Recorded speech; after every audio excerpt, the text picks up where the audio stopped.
અદાણી ગ્રુપના ચેરમેન ગૌતમ અદાણીએ સૌ પ્રથમ વખત મૌન તોડ્યું છે। અદાણીએ અમેરિકાએ લગાવેલા આરોપોને નિરાધાર ગણાવી પલટવાર કર્યો છે। દેશના દિગ્ગજ ઉદ્યોગપતિ અને અદાણી ગ્રુપના ચેરમેન ગૌતમ અદાણી જયપુરમાં એક કાર્યક્રમમાં ઉપસ્થિત રહ્યા। આ દરમિયાન ગૌતમ અદાણી પહેલી વખત અમેરિકા વિવાદ મુદ્દે ખુલીને બોલ્યા છે। ગૌતમ અદાણીએ અમેરિકા દ્વારા લગાવવામાં આવેલ લાંચના આરોપોને સ્થાપિત હિતોથી પ્રેરિત અને પાયાવિહોણા ગણ્યા છે।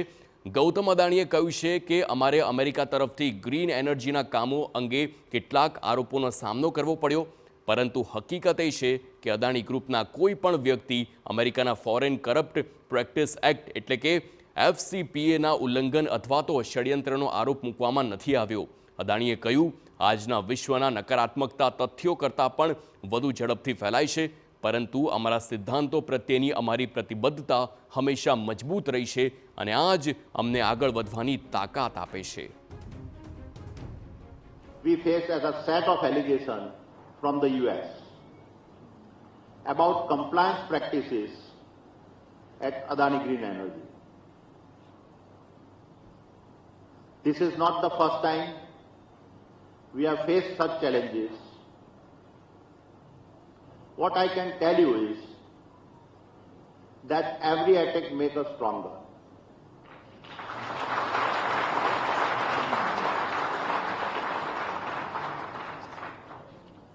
And every obstacle becomes a stepping stone for a more resilient Adani Group. The fact is that despite a lot of the wasted reporting, no one from the Adani side has been charged with any violation of the FCPA or any conspiracy to obstruct justice. Yet, in today's world, negativity spreads faster than facts. And as we work through the legal process, I want to reconfirm our absolute commitment to world-class regulatory compliance.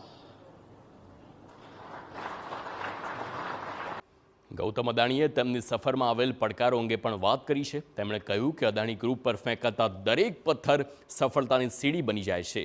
તમારા સપના જેટલા મોટા છે તેટલી દુનિયા તમારી કસોટી કરશે, પરંતુ પડકારો અમને ક્યારેય તોડી શક્યા નથી, બલકે તેમણે અમને વધુ એક મજબૂત બનાવ્યા છે।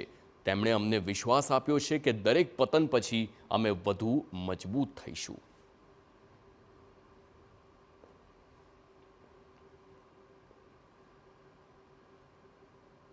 While we have had our successes, our challenges have been even bigger. However, these challenges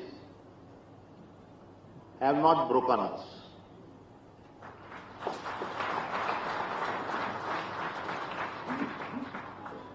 Instead, they have defined us.